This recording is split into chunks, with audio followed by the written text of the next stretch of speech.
Hello guys, 11×22 দেখো আমরা বিকালে ঘুরতে এসেছি।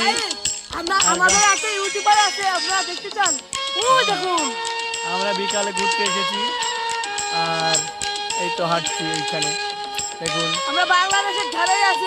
আমরা এমন এক জায়গায় আছি, খুবই একটা ভালো জায়গায়, যেটা কিনা একদম এই যে দেখছেন, এই ঝোপটা পার হলেই তার কাটা, আর তার কাটার পরেই একটু জমি আছে, জমির পরে ইসামতি নদী, আর ইসামতির পরে হচ্ছে বাংলাদেশ।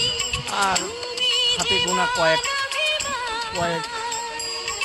হয়তো খুব সম্ভবত 10-12 মিনিট হাঁটলেই বাংলাদেশ। ঠিক আছে, আমরা এই জায়গাটায় আছি দেখুন। আর আমাদের সব ছেলেবেলে এইসব আমাদের এইসব ফানি গ্রুপ, এই যে আমাদের